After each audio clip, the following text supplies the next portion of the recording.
Hello everyone. तो ये हमारी अकाउंटिंग सीरीज का लेक्चर नंबर 8 रहने वाला है, जिसमें हम कवर करने वाले हैं बिल ऑफ एक्सचेंज।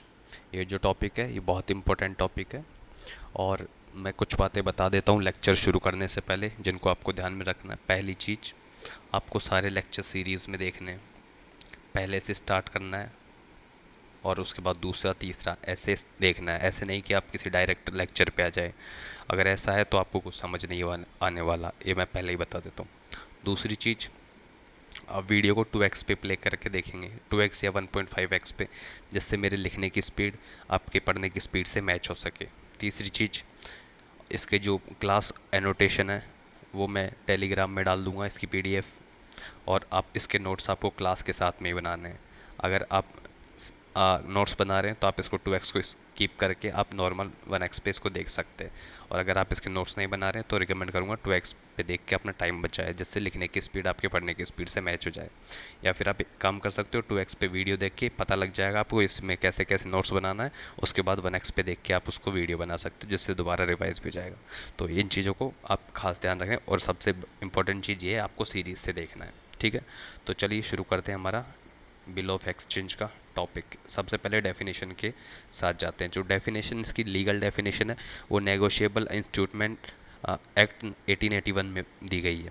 तो इस according to negotiable instrument act 1881, ये डेफिनेशन मैं लिख के लाया हूँ यहीं पे, ताकि ये लिखनी ना पड़े, और बाकी सब हम लिख के पढ़ेंगे। ठीक है, ये कहता है कि a bill of exchange is defined as an instrument in writing, जो कि containing an unconditional order signed by the maker directing a certain person to pay a certain sum of money only to और to the order of a certain person और to the bearer of the instrument.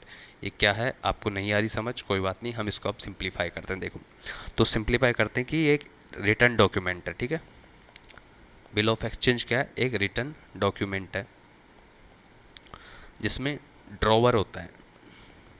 Drawer drawer होता है creditor. Creditor मतलब जो bill बना रहा है, जो बिल बना रहा है उसको कहते हैं ड्रॉवर। जो ड्रॉवर और एक पार्टी होती है इसमें ड्रॉई। ड्रॉई इसको कहते हैं डेप्टर, जिसको बिल बना के दिया जा रहा है। तो ड्रॉवर है जो ड्रॉई को बोलता है, एक रिटर्न डॉक्यूमेंट है जिसमें ड्रॉवर है वो ड्रॉई को बोलता है कि एक सर्टेन अमाउंट इसमें लिखा होगा, बिल में सर्टेन अमाउंट एक फिक्स्ड डेट पर, फिक्स्ड टाइम पर, डेट की जगह आप टाइम करो, फिक्स्ड टाइम पर पेई को पे करना है। अब पेई कौन है? पेई खुद ड्रॉवर भी हो सकता है, या ड्रॉवर के द्वारा कोई अपॉइंट किया कोई अदर पर्सन भी हो सकता है, जिसको पेई कहते हैं। तो दोबारा देखो, बिल ऑफ एक्सचेंज क्या है? रिटर्न डॉक्यूमेंट है जिसमें ड्रॉवर ड्रॉई को बोलता है कि एक सर्टेन अमाउंट आपको फिक्स टाइम पर पेई को पे करना है। ठीक है, तो ये है बिल ऑफ एक्सचेंज। जैसे एग्जांपल देते हैं अब। एग्जांपल, मान लो राम है, सेल्स गुड्स टू श्याम। कितने का? 10,000 का मान लो। On credit. क्रेडिट क्या है? उधार पे बेच रहा है। तो इसमें राम क्या है, और bill on Ram sells goods to Shyam ₹10,000 on credit, और इसमें Ram draws a bill on Shyam, जिसमें लिखा होता है कि Shyam pay ₹10,000 to me after, मान लो 3 मंथ्स। 3 मंथ्स, ठीक है, कि Ram sells goods to Shyam 10,000 का सामान बेचता है ऑन क्रेडिट। राम बिल बनाता है, draws a bill on Shyam, जिसमें लिखता है कि Shyam pay 10,000 to me after 3 months. ऐसा डायरेक्ट नहीं लिखा होता, पूरा फॉर्मेट होता है, जिसको हम आगे डिस्कस करेंगे कैसा फॉर्मेट होता है, मैं आपको दिखाऊंगा। ठीक है, अभी के लिए एग्जाम्पल है जिसमें मान लो एक ये बिल बना दिया उसने, तो इसके हम कैरेक्टरिस्टिक्स देखते हैं एक बार। Character characteristics of bill of exchange. ठीक है, इसमें देखो पहली चीज़ तो एक ये रिटर्न होना चाहिए, ये एक रिटर्न डॉक्यूमेंट है, डॉक्यूमेंट। और एक्ट की लैंग्वेज में इसको कहा है इंस्ट्रूमेंट, इंस्ट्रूमेंट। अनकंडीशनल ऑर्डर है, अनकंडीशनल ऑर्डर। डायरेक्ट सवाल पूछ लेता है कि बिल ऑफ एक्सचेंज क्या है, अनकंडीशनल ऑर्डर है। ठीक है, इसमें सिग्नेचर होता है, सिग्नेचर होता है। कौन बना रहा है? ड्रॉवर बना रहा है। किसका होगा सिग्नेचर? ड्रॉवर का। ड्रॉवर कौन है? जो बिल बना रहा है। मैं बताऊंगा एग्जांपल से, भी टेंशन मत लो, सब समझ आएगा। अभी के लिए बस देखते जाओ थोड़ा। इसमें डेफाइनाइट डेफिनेट पार्टीज होती है कि किसको बनाया जा रहा है, कौन बना रहा है। साथ में पेबल ऑन डिमांड और आफ्टर ए फिक्स्ड टाइम। ठीक है, ये नेगोशिएबल होता है। इसकी कैरेक्टरिस्टिक्स देख रहे हैं हम बिल ऑफ एक्सचेंज के, ये नेगोशिएबल होता है। मतलब आप इसमें डिस्काउंट वगैरह आप कम करवा सकते हो या कुछ और नेगोशिएट कर रहे हो तो वो करवा सकते हो। साथ में ये ट्रांसफरेबल भी होता है, ट्रांसफरेबल मतलब आप इसको किसी और को भी दे सकते हो और कह सकते हो कि भाई ये एक बिल है जो राम ने बनाया है, मैं इसको आपको ट्रांसफ़र कर रहा हूँ, आप उसको पैसे दे देना। ठीक है, कैसे होता है सारा देखेंगे, कोई टेंशन वाली बात नहीं है। और ये लीगली एनफोर्सेबल होता है। ठीक है, आप इसको कोर्ट में चैलेंज कर सकते हो जाके, अगर इसका कुछ गड़बड़ की जाती है तो। ठीक है, अब देखो एग्जांपल एक और देखता है फिर कि भाई ए 3 मंथ्स बिल ऑफ मान लो ₹15,000 drawn by Ram, drawn by Ram. Ram कौन है? ड्रॉवर है। किस पे? ऑन श्याम, ये ड्रॉई हो गया Shyam. For goods sold is a valid bill of exchange. ठीक है, तो अब इसमें हम पार्टीज देखते हैं कौन कौन सी है। देखो दूसरा पेज लेता हूँ पूरी पार्टीज, अब आएगा समझ। ड्रॉवर क्या है, ड्रॉई क्या है, पेई क्या है। ड्रॉई पार्टीज इन्वॉल्व्ड, कौन कौन सी पार्टीज इन्वॉल्व है। देखो पहली पार्टी, यहाँ पे मैं पार्टी लिखता हूँ, उसका रोल क्या है और उसका एक एग्जाम्पल भी दे देता हूँ साथ में। ठीक है, तो चलो देखते हैं। पहला है हमारा, हमने देखा ड्रॉवर। ड्रॉवर कौन होता है? पर्सन हु क्रिएट्स बिल, कि भाई person who creates the bill. ये कौन होता है? क्रेडिटर होता है, क्रेडिटर होता है, लेनदार होता है ये। ठीक है, या देनदार के क्या कहते हैं, जो पैसे ले रहा है, लेना है जिसको पैसे, वो होता है जिसको हम क्रेडिटर कहते हैं। ठीक है, जैसे कि राम है, वो गुड्स बेच रहा है और एक बिल ड्रॉ कर रहा है, वो एग्जांपल हो गया, पहली पार्टी हो गई। दूसरी कौन है? ड्रॉई हो गई, ड्रॉई। ये कौन है? जिसके नाम, जिसके लिए बिल बनाया जाता है, जिसको पैसे देने हैं किसी दूसरे आदमी को। Person who is directed directed to pay. ये क्रेडिटर था तो ये क्या हो गया? डेप्टर हो जाएगा। मतलब इसको पैसे चुकाने हैं किसी को। तो जिसमें हमने एग्जांपल लिया था, तो राम तो हमारा ड्रॉवर था, श्याम कौन हो गया इसमें? श्याम, जिसको, जिसके पास पैसे हैं, मतलब जिसको पैसे देने हैं, राम को पैसे चुकाने हैं उसको। और साथ में तीसरा आता है पेई। तो ये पेई क्या है? Person who receives the payment. Payment ये कोई भी हो सकता है, ये खुद राम भी हो सकता है और उसके द्वारा कोई अपॉइंट किया गया है वो पर्सन भी हो सकता है, पेई कोई भी हो सकता है। तो 3 पार्टीज देख लीजिए, एक तो ड्रॉवर होता है, एक ड्रॉई होता है और एक पेई होता है। तो आपको ये क्लियर हो गया होगा। ठीक है। अब मैं आपको बताता हूँ प्रोमिसरी नोट, बताता हूँ ये क्या होता है। बिल ऑफ एक्सचेंज तो आपने देख लिया कि एक रिटर्न डॉक्यूमेंट होता है जिसमें आप ड्रॉवर उसको बना रहा है और डायरेक्ट कर रहा है कि मेरे पैसा है इस डेट को इस टाइम पे मुझे या इस पर्सन को जो मैं बता रहा हूँ उसको दे देना, चुका देना। एक होता है promissory notes, promissory note. Promissory note क्या होता है, इसमें जो एक आपका ड्रॉवर है और एक ड्रॉई है, तो बिल ऑफ एक्सचेंज में देखा कि बिल कौन बना रहा है, ड्रॉवर बना रहा है। लेकिन जो प्रोमिसरी नोट है उसमें ये ड्रॉई बनाएगा प्रोमिसरी नोट, कहेगा कि मैं, मान लो श्याम बना रहा है, श्याम हूँ और आपको इस डेट पे इतना आपका जो अमाउंट है वो देने का वादा करता हूँ, और यहाँ पे खुद का साइन कर देगा, स्टैंप यहाँ लगा देगा, कहीं भी स्टैंप लगा देगा, यहाँ लगा देगा, ठीक है।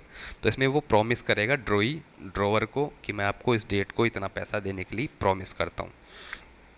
इसमें भी तीन पार्टीज होगी। इसका एक तो नेचर कैसा होगा, जैसे अब मैं आपको डिफरेंस बताता हूँ सब में। चलो डिफरेंस देखो, बेसिस देखो पहले, फिर हम बिल ऑफ एक्सचेंज कैसा होता है और प्रोमिसरी नोट कैसा होता है। तो इसका पहले नेचर देखो। जो बिल ऑफ एक्सचेंज है उसका नेचर क्या होता है, उसमें ऑर्डर किया जाता है, ऑर्डर टू पे। लेकिन प्रोमिसरी नोट में क्या जाता है, प्रॉमिस किया जाता है, प्रॉमिस टू पे। इसमें पार्टीज कौन सी होती है, तीन पार्टीज होती है कि ड्रॉवर होता है, एक ड्रॉई होता है, इसमें पे ही होता है, ठीक है। लेकिन इसमें दो ही पार्टी होती है, एक तो मेकर होता है, इसमें ड्रॉवर ड्रॉई नहीं बोलेंगे, इसमें एक तो मेकर होएगा जो प्रॉमिसरी नोट बना रहा है, और एक पे ही रहेगा जिसको पैसा देने का प्रॉमिस कर रहा है। इसमें एक्सेप्टेंस की बात करें, एक्सेप्टेंस, जो बिल ऑफ एक्सचेंज होता है उसमें एक्सेप्टेंस रिक्वायर्ड होता है कि भाई जो, मानो जैसे ड्रॉवर है, ड्रॉवर एक बिल ड्रॉ करेगा बिल ऑफ एक्सचेंज में, बिल ऑफ एक्सचेंज में ड्रॉई को भेजेगा और साथ में, या इसके खुद के साइन करके भेजेगा, साथ में ये इसको एक एक्सेप्टेंस भेजेगा कि भाई मैं, मुझे ये आपका जो बिल ऑफ एक्सचेंज जो आपका बिल है वो मिल चुका है, और इसमें खुद के साइन करके वो भेजेगा। तो इसमें एक्सेप्टेंस उसको दे रहा है कि मुझे आपका बिल मिल चुका है और मैं आपको इसको एक्सेप्ट करता हूँ कि मैं आपको इतना अमाउंट इस डेट को पे कर दूंगा, ठीक है। इसमें रिक्वायर्ड होता है, लेकिन जो प्रोमिसरी नोट है उसमें रिक्वायर्ड नहीं होता है, नॉट रिक्वायर्ड, ठीक है। और इसमें लाइबिलिटी की बात करें, इसमें लाइबिलिटी किसकी है, बिल ऑफ एक्सचेंज में किसके पास लाइबिलिटी है, ड्रॉई के पास लाइबिलिटी है कि ड्रॉई को पैसा चुकाना है, ड्रॉई के पास ड्रॉई की लाइबिलिटी है। और इसमें किसकी है, मेकर की हो गई, जो बना रहा है प्रॉमिसरी नोट उसमें मेकर की लाइबिलिटी है कि वो उसका जो प्रॉमिस कर रहा है उसको फुलफिल करें। अब देखो प्रॉमिसरी नोट देख लिया, तो एक चेक भी देख लेते हैं कि bill of exchange versus cheque. Cheque तो सब जानते हो चेक क्या होता है, तो उसी पे हम देखते हैं वैसे ही, जैसे ऊपर देखा बेसिस, बिल ऑफ एक्सचेंज में क्या होता है और चेक में क्या होता है। इसका पहले तो पर्पस देखते हैं, पर्पस क्या होता है बिल ऑफ एक्सचेंज का, कि भाई ये क्रेडिट ट्रांजेक्शन पे हो रहा है, क्रेडिट ट्रांजेक्शन। इसमें क्या होगा, चेक दे रहे हो आप तो इसमें पेमेंट होगा from bank, payment from bank, ठीक है। और इसमें ड्रॉवन, हट जा यार, ड्रॉवन ऑन किस पे ड्रॉ किया जाएगा, इसमें ड्रॉई के ऊपर ड्रॉ किया जाएगा, जो पर्सन होगा। इसमें क्या होगा, बैंक के ऊपर किया जाएगा कि इस बैंक को मैं कह रहा हूँ कि ये पैसे उसको दे देना चेक में, ठीक है। और जो पेमेंट होगा, पेमेंट इसमें क्या होगा, डिमांड पे होगा या मैच्योरिटी पे होगा कि भाई जितनी उसमें फिक्स टाइम दे रखा है इस टाइम पे कर देना है इस बिल ऑफ एक्सचेंज में। और इसमें इसमें भी ऑन डिमांड ही होगा कि आपने दिया चेक बना के, उसको जमा करा दो और पैसे ले लो। तो सेम दोनों पे डिमांड होगा, लेकिन इसमें मैच्योरिटी भी होती है, इसमें डेट लिखी होती है कि इस डेट को या फिर इस टाइम पे इसको दे देना। साथ में कुछ टाइम भी दिया जाता है, जैसे 3 दिन का 3 डेज ग्रेस पीरियड दिया जाता है, ठीक है। और इसमें जो लीगलिटी होती है, लीगलिटी ये नेगोशिएबल है, कैसे होता है वो हम आगे देखेंगे, नेगोशिएबल कैसे है। लेकिन इसमें ये भी नेगोशिएबल है, नेगोशिएबल है, लेकिन बट स्पेसिफिक बैंक, फिक बैंक लो अप्लाइज। चेक बाउंस हो जाता है तो आप कोर्ट में जा सकते हो, ठीक है, केस बन जाता है। आपने चेक देख लिया, प्रॉमिसरी नोट देख लिया, अब साथ में एक इनवॉइस और देख लो। Bill of exchange versus invoice. Invoice जानते हो आप सब, बिल जैसा ही होता है लेकिन थोड़ा अलग होता है। इसमें क्या होता है देखो, बिल ऑफ एक्सचेंज से थोड़ा सा डिफरेंट होता है, बाकी वही चीज़ होता है। वही देखो, बेसिस देखते हैं बिल ऑफ एक्सचेंज में क्या हो रहा है और इनवॉइस में क्या हो रहा है, थोड़ा कंपेयर आप कर पाओगे। इसका नेचर क्या होता है, ये एक फाइनेंशियल इंस्ट्रूमेंट है, ये कमर्शियल है, कमर्शियल डॉक्यूमेंट है, डॉक्यूमेंट, ठीक है, डॉक्यूमेंट लिख लेना। इसमें जो पेमेंट हो रहा है, इसमें ऑर्डर किया जाता है, ऑर्डर टू पे। इनवॉइस में क्या किया जाता है, आप किसी को इनवॉइस दे रहे हो तो उसमें कह रहे हो कि रिक्वेस्ट टू पे। इसमें आप रिक्वेस्ट कर रहे हो कि भाई आपका ये अमाउंट है सर्टेन, इसमें मैं रिक्वेस्ट कर रहा हूँ रिक्वेस्ट टू पे। इसका लीगल स्टेटस क्या होता है, लीगल स्टेटस, ये जो बिल ऑफ एक्सचेंज है ये एनफोर्सेबल है, एनफोर्सेबल, लेकिन ये नॉट एनफोर्सेबल है। सिर्फ अकेला इनवॉइस आप एनफोर्स नहीं कर सकते, फोर्सेबल, कि भाई हो सकता है कि आपने तो बना के दे दिया इनवॉइस, सामने वाले ने कुछ खरीदा ही नहीं है, वो मना कर दे मैंने तो उससे कुछ खरीदा ही नहीं, तो ये नॉट एनफोर्सेबल है, अकेला इन्फोर्सेबल नहीं है। इसके साथ आपको कुछ एविडेंस भी चाहिए होगा कि हाँ इसने सामान लिया था और इसने मुझे पैसे नहीं दिया, तो ये एनफोर्सेबल नहीं है, ठीक है। चलो अब देखो, वापस एक बार मैं पार्टीज़ का एग्जांपल दे देता हूँ आपको, कि जैसे राम है, उसने किया सोल्ड गुड्स 20K का, 20,000 का किया, किसको, टू श्याम, और 3 मंथ्स का बिल बना दिया, मंथ्स बिल। वापस रिवाइज कर लो एक बार। तो ड्रॉवर कौन है, सॉरी, ड्रॉवर, एक ड्रॉई और एक पेई, जिसमें कह रहा है कि राम कि मुझे ही पैसे देने हैं, किसी और का नाम नहीं दे रहा, ठीक है। अभी ये देख लो, ड्रॉवर कौन हो गया आपका, राम हो गया, ड्रॉई कौन हो गया, श्याम हो गया, और पेई कौन है, राम हो गया, खुद का ही कह रहा है कि मुझे पे करना है, ठीक है। तो ये हो गया। अब दूसरा देखते हैं हम, types of bill, types of bill, bill of exchange में बिल ऑफ एक्सचेंज के टाइप्स देखेंगे, टाइप्स ऑफ बिल। तो हम इनको अलग अलग क्लासीफाई करेंगे। देखो पहला करेंगे हम on the basis of, basis of payment type. पहला हम पेमेंट टाइप के ऊपर क्लासीफाई करेंगे, जिसमें हम 2 टाइप के पढ़ेंगे, ठीक है। इसमें हम 2 टाइप के पढ़ेंगे। चलो लिखिए, डायरेक्ट पढ़ते हैं। पहले on the basis of payment time, तो पहला हो गया, एक तो हो गया डिमांड बिल। अब यहाँ से थोड़ी याद करने की चीज़ आ जाती है। Demand bill, payment, payment time के ऊपर हम इसको 2 डिवाइड कर देते, पहला डिमांड बिल, दूसरा देखते टाइम बिल, टाइम बिल। तो इसको हम क्या कर देते हैं, साइट बिल भी कह देते हैं, GHT साइट बिल, और इसको यूसेंस बिल भी कह देते हैं, ठीक है। तो जो पहला है हमारा डिमांड बिल, वो क्या होता है देखो, अगर कोई पूछे इसकी डेफिनेशन क्या है तो डेफिनेशन देख लो। चलो डेफिनेशन देखो इसको, payable immediately, immediately on presentation. इसमें grace days, grace days not allowed. Grace days क्या होता है बताता हूँ।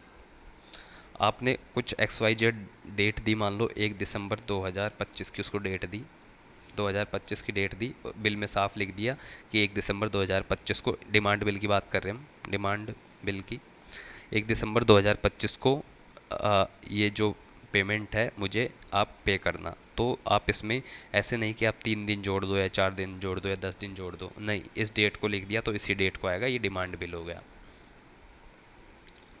एग्जाम्पल के लिए जैसे लिख के दे देगा वो सीधा कि पे ₹5000 टू राम, ठीक है, और ऑर्डर ऑन डिमांड।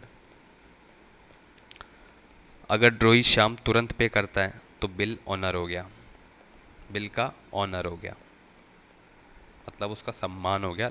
अगर नहीं करता है तो उसका डिसऑनर हो गया, ठीक है। ऑनर डिसऑनर आगे देखते हैं अभी। पहला डिमांड बिल देख लिया, दूसरा टाइम बिल हो गया। टाइम बिल सेम वही चीज़ है, इसमें भी लिखा जाता है कि पेबल आफ्टर, जो आपका टाइम बिल है उसकी डेफिनेशन देखे तो ये होता है payable after a fixed period, जिसमें डेज भी हो सकते हैं या मंथ्स भी हो सकते हैं, ठीक है। और इसमें जो ग्रेस डेज है, ग्रेस डेज क्या है, एक्स्ट्रा जो टाइम दिया जाता है उसको ग्रेस डेज कहते हैं, GRACE, ग्रेस डेज। तो जो बिल ऑफ एक्सचेंज होता है उसमें 3 डेज का ग्रेस टाइम दिया जाता है, ठीक है। जैसे आपका एक मान लो आपका, चलो कोई बात नहीं, आगे एग्जांपल दूंगा, अभी के लिए आप थोड़ा कंफ्यूज हो जाओगे। ग्रेस डेज क्या है, मतलब 3 दिन का उसको एक्स्ट्रा टाइम दे दिया जाता है, फिलहाल के लिए समझ लो। एग्जांपल होगा तब मैं आगे बताता हूँ। देखो पहले हमने जो पेमेंट टाइम है उसके ऊपर बात कर ली कि पेमेंट टाइप्स ऑफ बिल में हमने पेमेंट टाइम के ऊपर 2 तरीके के देख लिए, एक डिमांड बिल और एक टाइम बिल। अब देखो ऑन द बेसिस ऑफ, दूसरा point, on the basis of transaction, transaction के टाइप में देखते हैं हम कौन कौन से बिल होते हैं। तो ये देखो पहला होता है ट्रेड बिल। ट्रेड बिल देखते हैं सबसे पहले। इसमें क्या होता है कि जो सेल्स होती है आपकी, परचेज हो रही है, किसकी हो रही है, सेल्स और परचेज। सेल्स और परचेज किसकी होगी, गुड्स की होगी या सर्विसेज की होगी, गुड्स की होगी, सर्विसेज की होगी। उसके लिए बनाया जाता है ट्रेड बिल। जो सिंपल जो बिल होता है उसी को ट्रेड बिल कहते हैं, जो आपके सेल्स परचेज में बनाया जाता है। जैसे मैंने एग्जांपल दिया कि राम है, उसने शाम को सामान बेच दिया क्रेडिट पे, मान लो 50,000 का, तो जो बिल बन रहा है वो ट्रेड बिल हो जाएगा। वही है, कुछ नहीं और कुछ नहीं। सिंपल जो बिल होता है आपका वो ट्रेड बिल होता है, लेकिन ये सेल्स और परचेज पे बनाया जाता है, जो आप गुड्स और सर्विसेज की सेल्स और परचेज कर रहे हो। ये हो गया आपका ट्रेड बिल। दूसरा अकोमोडेशन बिल। अकोमोडेशन बिल क्या होता है, इसमें क्या होता है, कोई एक्चुअल ट्रेड नहीं होती। जो ट्रेड बिल है उसमें तो ट्रेड हो रही है, लेकिन इसमें कोई एक्चुअल ट्रेड नहीं होती है। ये क्यों ड्रॉ किया जाता है कि ये drawn to provide financial help, financial help to someone, किसी की फाइनेंशियल हेल्प करने के लिए इसको बनाया जाता है। जैसे मैं एग्जांपल दूं जिससे आपको क्लियर होगा। राम है, एक तो आप राम ले लो और एक श्याम ले लो। अब शाम को क्या, मान लो आपको, इसको शाम को अर्जेंट पैसे की ज़रूरत पड़ गई, 50,000 की ज़रूरत पड़ गई इसके पास। अभी इसको कुछ बहुत ही अर्जेंट है कि इसको 50,000 चाहिए ही चाहिए, और इसका 1 महीने बाद इसके पास 50,000, इसका कुछ पेमेंट आने वाला है, मान लो 5 लाख का पेमेंट आने वाला है, जिसमें से ये इसको चुकाने की हैसियत है इसकी कि 1 महीने बाद इसको चुका देगा। लेकिन इसको अभी पैसे चाहिए, बैंक में गया, बैंक में गया है शाम, बैंक ने मना कर दिया कि यार हम आपको नहीं देंगे, आपके पास कुछ है ही नहीं गिरवी रखने के लिए या कोलेट्रल रखने के लिए। तो शाम गया राम के पास कि भाई मुझे एक बिल बना के दे दे, बिल ऑफ एक्सचेंज बना के दे दे, जिसमें ये लिख देता हूँ मैं कि तू मुझे 3 महीने बाद कुछ पैसे देगा, 3 महीने बाद कुछ पैसे देगा। तो राम, मान लो बिजनेस चल रहा है तो आपस में अच्छे जानकार थे, तो कह देता है कि राम ठीक है मैं आप एक्सेप्ट कर लेता हूँ। तो श्याम ने एक 50,000 का बिल बना के राम को दे दिया, जिसको राम ने एक्सेप्ट बना कर लिया कि मैं श्याम को 3 महीने बाद कुछ पैसे दूंगा, 50,000 रुपये। जब इसके पास ये बिल आ गया तो बिल लेके जाएगा बैंक में श्याम, और बोलेगा कि भाई 3 महीने बाद राम मुझे पैसे देगा, तो तुम इसको रख लो और 3 महीने बाद पैसे लेना। थोड़ा डिस्काउंट करेगा, मान लो 50,000 का था तो वो उसको 49,000 में रुपये इसको दे देंगे, 1,000 रुपये की खुद व्यवस्था कर लेगा। और जब 3 महीने का टाइम आएगा तो ये राम से लेगा, लेकिन उससे पहले क्या करेगा कि शाम इस बिल को जमा करा देगा यहाँ पे, तो बैंक इसको रख लेगा और इसको 50,000 का लोन दे देगा। इसके पास पैसे भी आ गए सिर्फ एक डॉक्यूमेंट से। जब 1 मंथ बाद इसके पास 5 लाख रुपए आएंगे तो ये बैंक को डायरेक्ट पैसे दे देगा या फिर शाम राम को पैसे दे देगा कि भाई जो तू पैसे इसको देगा बैंक को दे देना, मैंने तुझे चुका दिए।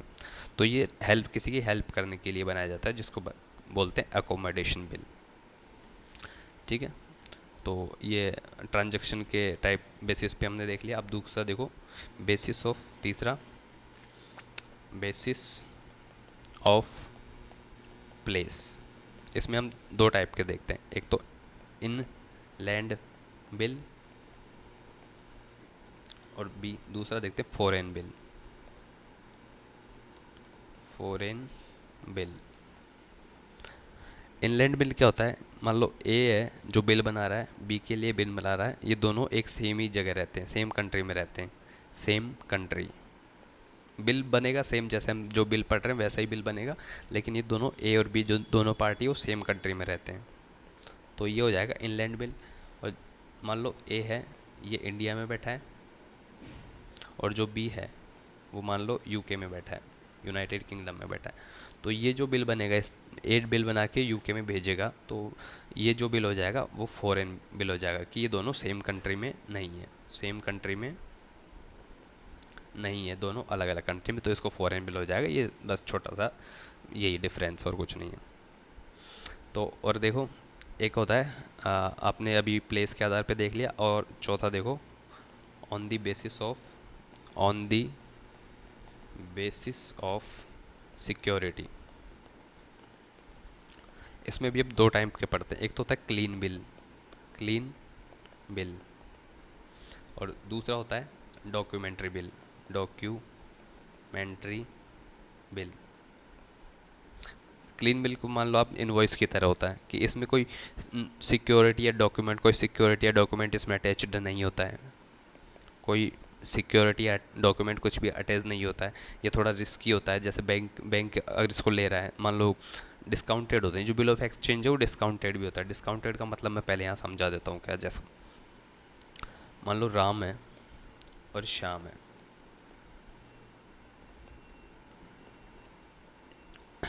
राम बिल बना के दे रहा है श्याम को 10,000 का, 10,000 का बिल बना के दे रहा है कि इस डेट को, मान लो आज से 3 महीने बाद, उसको कहता है शाम को कि आज से 3 महीने बाद तुम मुझे 10,000 रुपये चुका देना।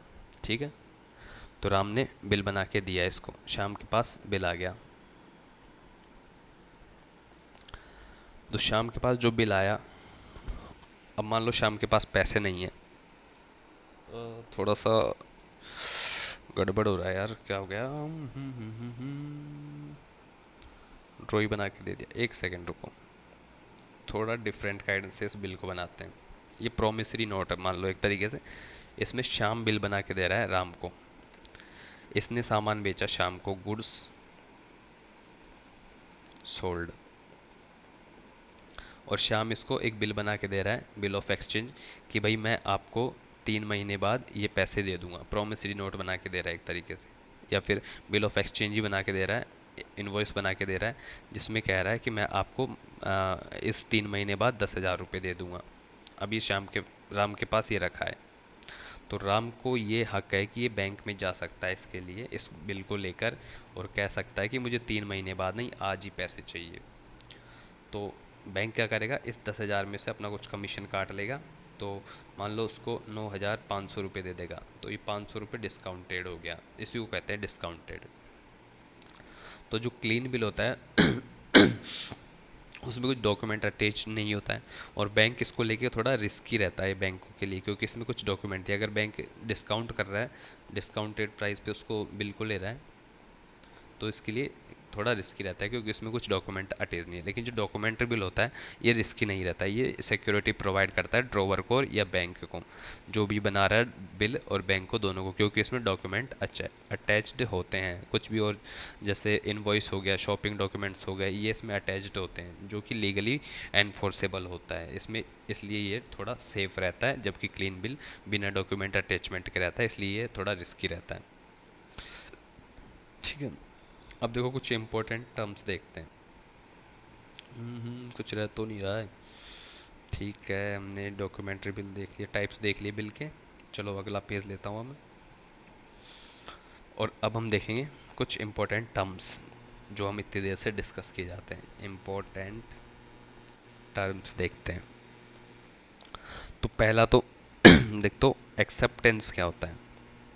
एक्सेप्टेंस वैसे मैंने बता दिया पहले, लेकिन बताऊँ वापस। एक्सेप्टेंस, इसमें आपने ए ने बी को बिल बना के भेजा कि इस डेट को इतना रुपया मुझे आपको चुकाना है। आप मुझे बी को बोल रहा है कि आपको पैसे चुकाने हैं मुझे। तो इसमें जब इसने बिल भेजा तो साथ में एक एक्सेप्टेंस लेटर भेजेगा जिसमें खुद का साइन करके भेजेगा कि हाँ मैंने आपका जो बिल है वो एक्सेप्ट कर लिया और मैं आपको आपके कहे अनुसार इस डेट को या इस टाइम पे आपके पैसे चुका दूंगा मैच्योरिटी पे। तो ये एक्सेप्टेंस हो गई। ठीक है, अब इसमें अकाउंटिंग में कैसे इसको हम कैसे रिकॉर्ड करते हैं देखो। अकाउंटिंग में जो ड्रॉवर है जो बिल बना रहा है वो कैसे लिखेगा। मान लो एग्जांपल लिख ले तो एक पहले, राम राम ड्रॉवर है, बना रहा है किस 10,000 का bill. Bill on Shyam for 3 months. और क्या है, श्याम है वो साइन करके भेज रहा है, SIG साइन साइन करके भेज रहा है कि भाई बिल मैंने एक्सेप्ट कर लिया, बिल एक्सेप्टेड हो गया। ठीक है, तो अकाउंटिंग में जो ड्रॉवर है जो राम है वो बिल अपनी अकाउंटिंग में उसको कैसे रिकॉर्ड करेगा कि bills receivable account debit to Shyam account. कितने का, 10,000 का, और थोड़ा सा नीचे जगह छोड़ के इसको 10,000 ऐसे लिख देगा। ठीक है, तो ये ऐसे उसको अपने अकाउंटिंग में जनरल में पोस्ट करेगा, मतलब जनरलिंग में एंट्री करेगा उसकी। और जो आपका ड्रॉई है, कौन है, श्याम है, ड्रॉई कैसे इसको लिखेगा अपने उसमें कि जो राम का अकाउंट है उसने एक्सेप्ट कर लिया, बिल एक्सेप्ट कर लिया, उसने साइन करके भेज दिया कि भाई राम का जो अकाउंट है डेबिट टू बिल्स पेबल, कितने से, 10,000 से, और 10,000 यहाँ लिख देगा। ठीक है, तो ये ऐसे उसकी एंट्री करेगा अपने उसमें। अब एक टर्म मैंने पहले बोला था डिसऑनर। डिसऑनर क्या होता है, दूसरी हम पहले एक्सेप्टेंस पढ़ ली, और डिसऑनर क्या होता है अब देखो। Dishonour of bill, dishonour of bill में क्या होता है कि जो ड्रॉई है, ड्रॉवर कौन है, जो बिल बना रहा है जिसको पैसे लेने हैं, और ड्रॉई कौन है, जिसको पैसे देने हैं। तो जो ड्रॉई है वो फेल हो जाता है, फेल्स टू पे, और एक्सेप्ट, वो एक्सेप्ट भी करने में फेल हो जाता है, accept the bill on maturity. Maturity, जैसे राम ने बिल बना के भेजा था किसको, श्याम को, कितने का, 10,000 का। तो श्याम है जो इस डेट को डेट दी होगी उसने XYZ, इस डेट को पैसे देने थे, लेकिन श्याम क्या है इस डेट को पैसे देने में फेल हो जाता है। तो ये क्या हो गया, बिल का डिसऑनर हो गया, बिल डिसऑनर्ड। इसकी एंट्री कैसे करेगा, जो ड्रॉवर है जो राम है उसकी एंट्री कैसे करेगा कि जो श्याम का अकाउंट है भाई, श्याम का जो अकाउंट है वो क्रेडिट करेगा अब की बार टू बिल्स रिसीवेबल, कितने का, 10,000 का, और 10,000 यहाँ लिख देगा। जो ड्रॉई है जो श्याम है वो इसकी एंट्री कैसे करेगा कि जो आपका बिल्स था आपको पे करना था, जो बिल्स पेबल था बिल्स पेबल अकाउंट था जो आपका, वो डेबिट हो रहा है टू राम अकाउंट। कितने से? 10,000 से। इसकी एंट्री ऐसे हो जाएगी। ठीक है, और आपने डिसऑनर देख लिया, एक्सेप्टेंस देख लिया। अब तीसरा देखो, प्रोटेस्ट। प्रोटेस्ट क्या होता है? प्रोटेस्ट ऑफ बिल क्या होता है? ये क्या था? फॉर्मल, मैं डेफिनेशन बता देता हूँ उसकी क्या है। फॉर्मल, शॉर्ट डेफिनेशन बता दो। फॉर्मल लीगल डिक्लेरेशन, डिक्लेरेशन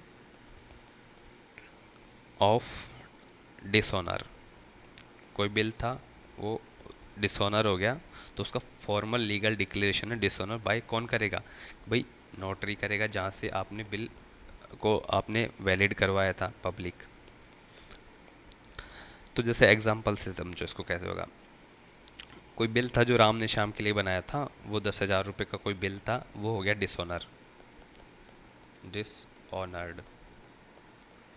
अब जो नोटरी रिकॉर्ड है, जो नोटरी रिकॉर्ड प्रोटेस्ट करेगा, उसमें क्या लीगल एविडेंस करेगा? लीगल एविडेंस है जो नोटरी रिकॉर्ड है, वो जो नोटरी का आपका रिकॉर्ड है, नोटरी का जो आपका रिकॉर्ड है, वो क्या एक लीगल एविडेंस बन जाएगा कि भाई उसने मना कर दिया तो अब कुछ पैसे थोड़ी छोड़ेंगे। एविडेंस करेगा, क्यों करेंगे? To claim payment, to claim payment. और जो खर्चा होगा वो ड्रॉ ही देगा। ठीक है, ये और चीज़ क्लियर कर लेना। एक डिस्काउंटिंग प्राइस हो, सॉरी डिस्काउंटिंग हो जाता है, डिस्काउंटिंग ऑफ बिल। डिस्काउंटिंग ये दूसरी टर्म है, डिस्काउंटिंग। इसमें क्या है, जो ड्रॉवर है, मान लो राम था जो बिल बना रहा था, किसके लिए? श्याम के लिए। उसने मान लो उसको डेट दी थी कि 1 दिसंबर 2025 को बिल पे करना है, लेकिन 3 महीने का उसको टाइम दिया, लेकिन उसने 1 महीने में ही कर दिया। मान लो उसने 1 अक्टूबर को ही कर दिया, 1 अक्टूबर 2025 को कर दिया। तो शाम कहेगा कि भाई मैं बहुत टाइम पे तेरा पैसा तुझे दे रहा हूँ, तो मुझे थोड़ा डिस्काउंट दे दे। तो जो डिस्काउंट दे रहा है वो ये डिस्काउंटिंग ऑफ बिल हो जाता है। इसकी एंट्री कैसे की जाती है? वो देखो, जो ड्रॉवर है, जो राम है, वो उसकी एंट्री कैसे करेगा? जो आपका बैंक अकाउंट है, पहले मैं इसका एग्जांपल देता हूँ आपको, तब समझ आएगा। देखो एग्जांपल देखो, कोई बिल था 10,000 का।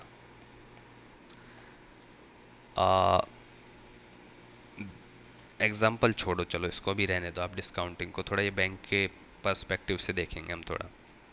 मैंने जो बैंक का बताया था उसकी बता रहा था मैं, चलो इसको छोड़ो। अभी एंडोर्समेंट देखो। डिस्काउंटिंग आपको समझ में आ गया होगा कि डिस्काउंटिंग तो राम भी दे सकता है, कि भाई अगर कुछ पहले जमा करा रहा है मेच्योरिटी से पहले दे रहा है तो उसको डिस्काउंट दे सकता है। इसको छोड़ दो, भी कैसे एंट्री करेंगे डिस्काउंटिंग ये समझ लो। और एक डिस्काउंटिंग बैंक में भी होती है। बैंक में कैसे होती है? जो बैंक में डिस्काउंटिंग होती है, जो मैं ऊपर बात कर रहा था जिसकी, मैंने कहा कि बाद में बताऊंगा, तो अभी बता रहा हूँ चलो।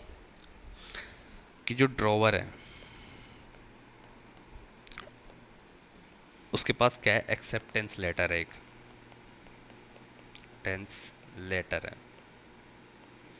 पूरा सिनेरियो समझो, जैसे राम है, ये क्या है? ड्रॉवर है, ये शाम के लिए एक बिल बना रहा है। शाम के लिए एक बिल बना दिया इसने कि मान लो 10,000 ही दे दो। 10,000 रुपये 3 मंथ बाद, और टाइम दे दिया कि 3 मंथ्स बाद मुझे चुकाएगा कौन? शाम चुकाएगा। शाम ने बदले में इसको एक्सेप्टेंस लेटर दे दिया, एक्सेप्टेंस दे दिया कि हाँ ठीक है, मैं एक्सेप्ट करता हूँ कि 3 महीने बाद तुझे चुकाऊँगा आपके 10,000 रुपये। अब राम के पास क्या पड़ा है? ये एक्सेप्टेंस लेटर पड़ा है, जिसमें यहाँ पे शाम का साइन हो रखा है। लेकिन राम को क्या है, 1 महीने बाद ही 10,000 की ज़रूरत पड़ गई। मान लो 9,000 की ज़रूरत पड़ गई, कि उसको 9,000 रुपये अर्जेंट, 90,000 हो गया, 9,000 रुपये उसको अर्जेंट चाहिए ही चाहिए। तो ये जो एक्सेप्टेंस लेटर है ना, वो राम लेके जा सकता है बैंक में। बैंक में इसको लेके चला गया राम, और बैंक क्या करेगा? इसको पूरे 10,000 दे देगा, तो फिर बैंक का क्या फ़ायदा? वो क्यों अपना ये फालतू में टाइम वेस्ट कर रहा है? इसको लेके रखेगा, सिक्योरिटी रखेगा। लेकिन बैंक का क्या फ़ायदा होता है? ये इसको डिस्काउंटिंग रेट पे इसको पैसे दे देगा। जैसे कि मान लो 10,000 रुपये का जो बिल था, कहेगा ठीक है हम इसको ले लेते हैं। राम कहेगा कि मेरे पास ये एक बिल है जिसका एक्सेप्टेंस लेटर है, शाम से मुझे 3 महीने बाद 10,000 रुपये लेने हैं। तो बैंक कहेगा ठीक है भाई लाओ हमको दे दो, लेकिन हम इसके बदले आपको देंगे 9,750 रुपये देंगे, 250 रुपये हम खुद काट लेंगे। यही बैंक का प्रॉफिट हो रहा है इसमें। तो जब 3 महीने हो जाएंगे तो ये जो लेटर एक्सेप्टेंस लेटर राम ने दिया था ये देंगे, शाम के पास जाएंगे और कहेंगे हाँ भैया आपके 3 महीने पूरे हुए, 10,000 रुपये दे दो। तो इनको पास 10,000 मिल गए, लेकिन इनको देने कितने पड़े थे, 9,750 रुपये देने पड़े थे। तो 250 रुपये जो कमाया बैंक ने वो बैंक का प्रॉफिट था। इसी को कहते हैं डिस्काउंटिंग। राम का भी काम हो गया, उसको टाइम पे पैसे मिल गए, उसको 9,000 की जरूरत थी, 9,750 रुपये मिल गए। शाम का भी काम हो गया कि शाम को तो 10,000 देने ही थे, तो शाम ने 10,000 बैंक को दे दिए राम की जगह। ठीक है, तो सबका काम हो गया। ये होता है डिस्काउंटिंग। तो इसकी जो एंट्री है वो कैसे करेगा, जैसे जो ड्रॉवर है उसकी एंट्री करेगा। कैसे करेगा कि जो बैंक अकाउंट है भाई, बैंक अकाउंट डेबिट, इसमें ये आपको थोड़ा, इसमें 3 अकाउंट अफेक्ट होंगे, तो इसको आप छोड़ ही दो, ये वैसे पूछा नहीं जाएगा। लेकिन इसमें क्या 3 अकाउंट अफेक्ट होंगे। इसमें देखो बैंक का भी रोल आ गया, जो डिस्काउंट हुआ है उसका भी रोल आ गया, और जो बिल रिसीवेबल है, क्यों भाई उसको अपना शाम का अकाउंट भी तो क्लियर करना है, तो बिल रिसीवेबल उसका भी रोल हो गया। तो मैं बता ही देता हूँ, देखो एंट्री कैसे होगी, लेकिन ये पूछा नहीं जाएगा तो थोड़ा आप कंफ्यूज हो जाओगे, इसलिए मैं बता नहीं रहा था।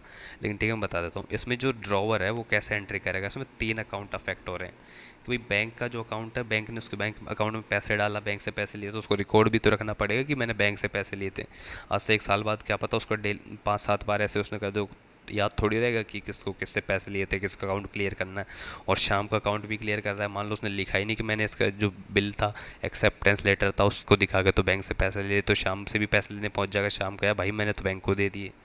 तो उसको कैसे करेगा, इसमें बैंक का भी अकाउंट अफेक्ट हो रहा है खुद, और जो बिल रिसीवेबल आ रहा है वो भी हो रहा है, डिस्काउंट वाला भी हो रहा है, क्योंकि उसको 10,000 नहीं मिले, कम मिले थे। तो ड्रोवर इसकी एंट्री देखो ऐसे करेगा, जो बैंक अकाउंट है वो डेबिट हो रहा है, बैंक अकाउंट में पैसा आया, किसके आया, कैसे आया कि डिस्काउंट से आया। डिस्काउंट जो अकाउंट है उसका वो क्रेडिट हुआ, बैंक अकाउंट डेबिट हुआ, कितने से हुआ, 9,750 रुपये से हुआ। डिस्काउंट कितने का मिला, 250 का मिला।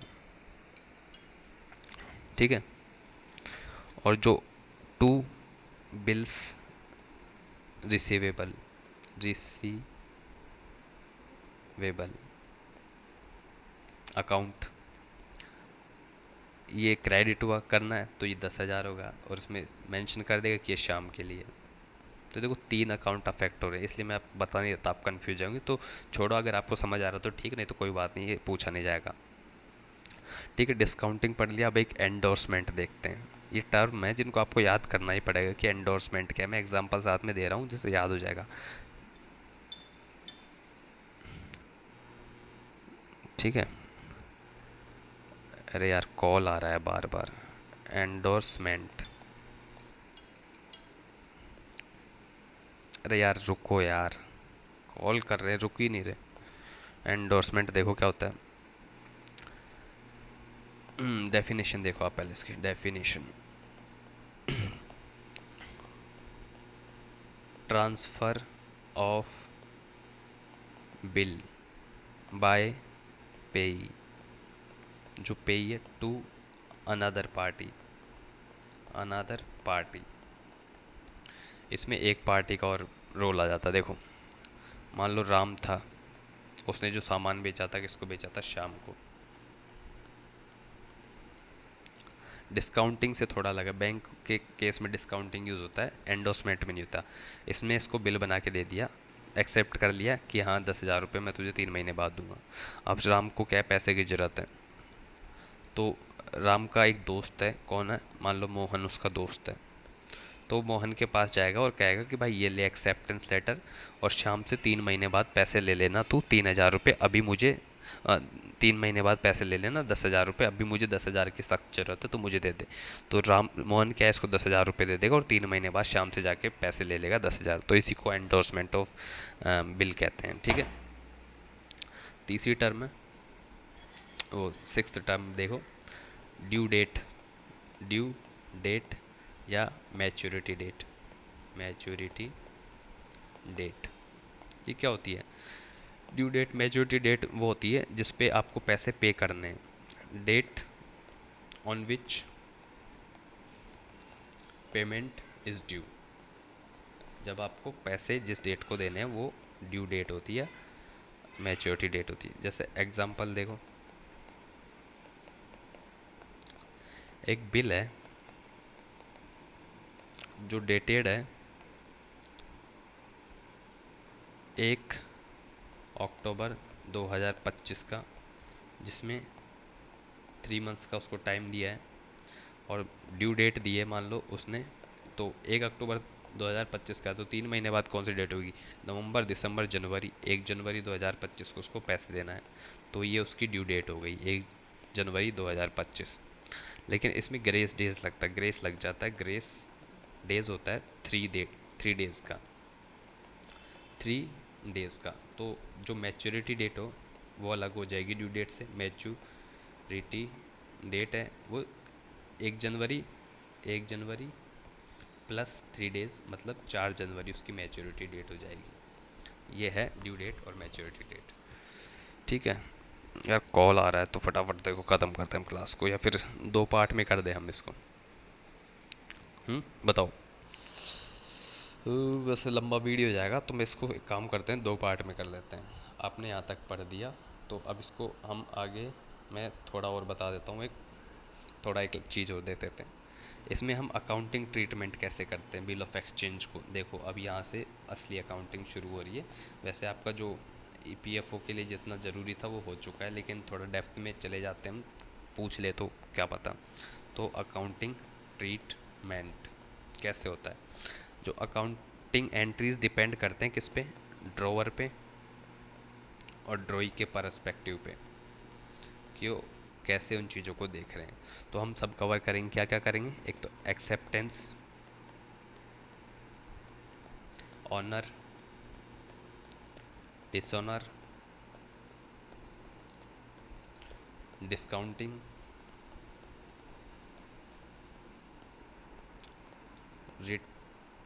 Retirement of bill, renewable renewal, अरे यार री अरे यार न्यूअल, और एक एंडोर्समेंट, एंडो एंडोर्समेंट। ठीक है, इनकी कैसे अकाउंटिंग में इनकी एंट्री की जाती है उन सब चीज़ों को हम देखेंगे। तो फिलहाल के लिए इस क्लास को यहीं पे ख़त्म कर देते हैं। तो आप ये बिल ऑफ एक्सचेंज का पार्ट 1 मान लेना, क्योंकि जो हमारा जो इम्पोर्टेंट चीज़ें थी, जो जितनी एग्ज़ाम के लिए ज़रूरी थी, वो अब तक यहाँ तक हमारी ख़त्म हो गई है।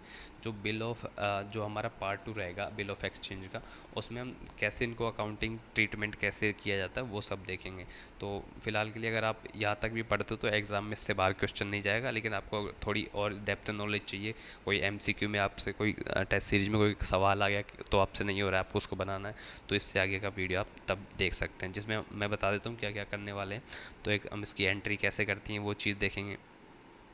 ठीक है, उसके बाद हम स्पेशल सिचुएशंस और कैलकुलेशन देखेंगे, जिसमें एक बस बिल रिसीवेबल और बिल पेबल क्या होता है वो देखना है, जो मैंने आपको एक पिछले वीडियो में भी बता दिया था वैसे, कि बिल रिसीवेबल बिल पेबल क्या होता है वो देखना है। और मैच्योरिटी डेट मैंने आपको बता ही दी है।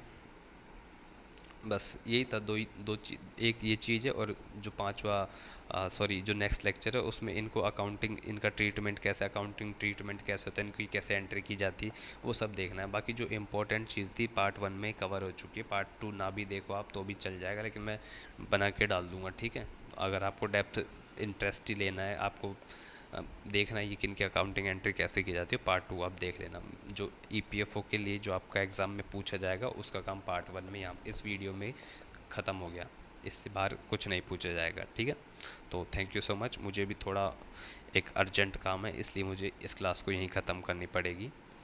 पार्ट 2 देख लीजिए अगर आपका मन करे तो। थैंक यू, जय हिंद।